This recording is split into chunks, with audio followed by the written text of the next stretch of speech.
semuanya, selamat datang di video edukatif isu-isu politik kontemporer.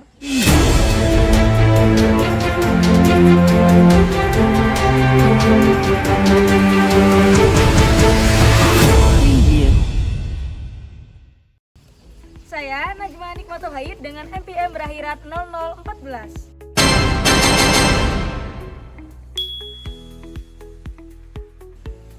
Saya Rizka Dita Putri dengan NPM terakhir 0019.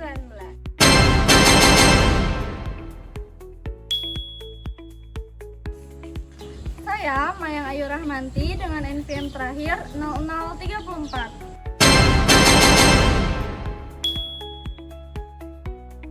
Teman-teman semua, tahu nggak sih apa itu isu-isu politik kontemporer? Jadi, isu-isu yang hangat yang sedang terjadi atau bisa dibilang aktual yang memuat isu-isu nasional hingga global seperti perubahan iklim, teknologi, isu-isu lingkungan, polarisasi politik, korupsi, hingga kebijakan yang mempengaruhi bagaimana cara kekuasaan bekerja hingga dinamika politik. Isu-isu kontemporer juga berdampak langsung pada kehidupan masyarakat, negara, hingga hubungan internasional. Jadi teman-teman semua penting banget untuk memahami isu-isu politik kontemporer untuk membangun dan membentuk sikap kritis dan juga bertanggung jawab sebagai warga negara. Saya akan menjelaskan studi kasus yang pertama, yaitu demonstrasi di Indonesia. Pada tanggal 25 Agustus hingga awal September tahun 2025, terjadi demonstrasi di Indonesia yang disertai sebagian kericuhan.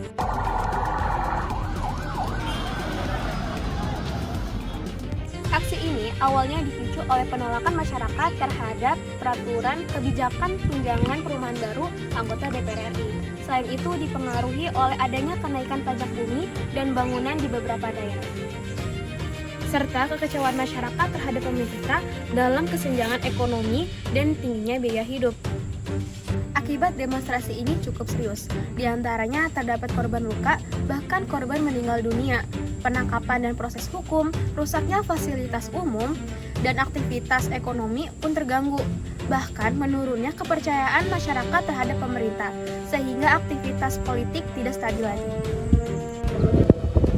Selanjutnya, saya akan membahas studi kasus yang kedua, yaitu banjir yang terjadi di wilayah Sumatera dan bagaimana respon dari pemerintah. Pada akhir November 2025, beberapa wilayah di Sumatera seperti Sumatera Utara, Aceh, Sumatera Barat mengalami banjir yang cukup besar akibat cuaca yang ekstrim.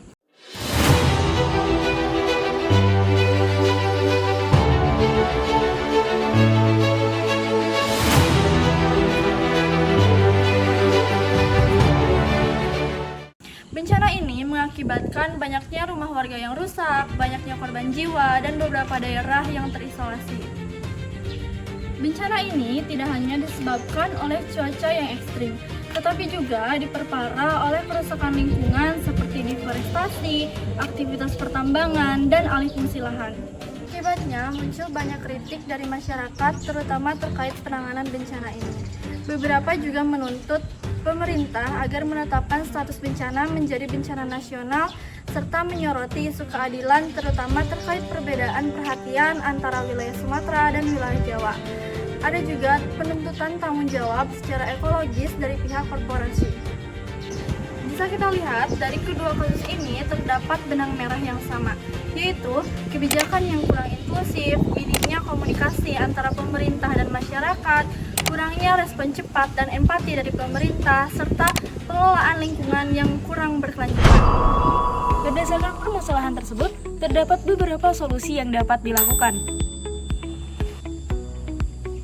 Pertama, transparansi kebijakan. Pemerintah harus terbuka dan melibatkan masyarakat dalam proses pengambilan keputusan agar kebijakan dapat diterima dengan baik. Yang kedua yaitu dialog dan pendekatan persuasif.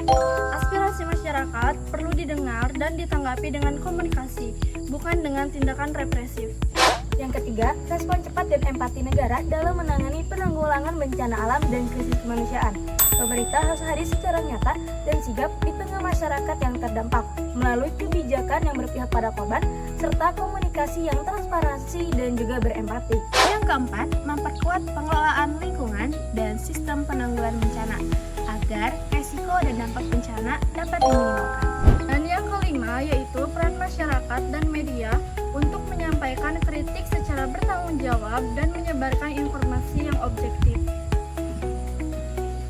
Sebagai penutup, isu-isu politik kontemporer mencerminkan antara hubungan pemerintah dan masyarakat. Isu seperti demonstrasi dan bencana bukan hanya masalah sesaat, tetapi masalah yang memerlukan kebijakan yang responsif, bijak, serta berpihak pada rakyat. Sebagai generasi muda, kita memiliki peran penting untuk peka terhadap kondisi sosial dan berani berpikir kritis. Sekian video edukatif dari kami, semoga bermanfaat. Terima kasih telah menyaksikan.